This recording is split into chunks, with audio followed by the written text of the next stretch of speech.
trying to build a business and meet a payroll will tell you that the challenges and the rewards are many. And when you're a woman in a male-dominated field, it can require even more determination to succeed. In tonight's Fox Forward, Dan Godwin talks with a Latina entrepreneur who's right at home in construction. Are you putting the hot water on both of them? Okay. All right, cool. Sandy Tabacinic launched Homecorp in 2009 after learning a lot about construction working for other firms. Her company specializes in home building and remodeling. At any given time, she might have half a dozen jobs going around the Metroplex, maybe more. And it's great to say hello to Sandy. Thanks for coming in. Hi, thank you for having me. One of the first things you notice when you see the video of you on the job, you're surrounded by guys. You're giving them guidance. No doubt many of them are very experienced in construction. So what's that like?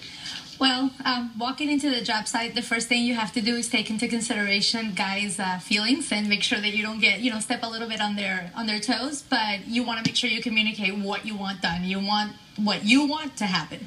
So. And you find that generally works pretty well. Yeah, I mean, I think it's all in the delivery. It's how you tell them. Yeah.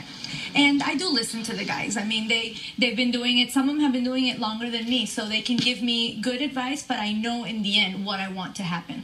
So I have 16 minimum in terms of that, and then I have 18 minimum off the side. That's why I think that you don't have enough there. You do? All right.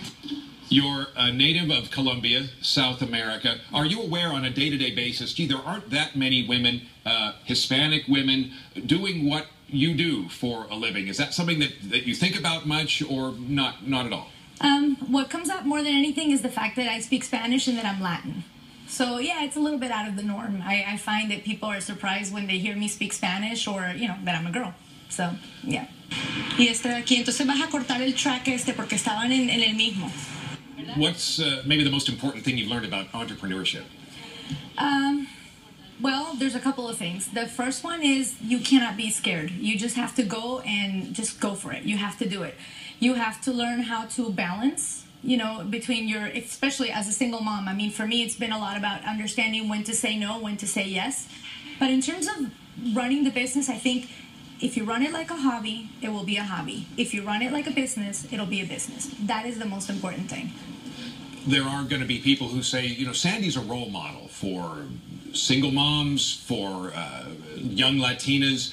Is that something you pay much attention to? Is there a message you like to get out? Specifically when I have conversations with my daughter, about what she wants to do, what she wants to be, I tell her, it's important to get an education, but don't think of it as I'm going to go get a job with. I mean, you have the capability to do your own business. You can do your own thing and kind of move forward to opening up your own business. It is definitely doable. It is very possible. Well, Sandy Tabacinic, thank you so much for the chat. Continued success. For more information about Sandy's company, Homecorp, we've got a link on our website. Just go to myfoxdfw.com. Click on links.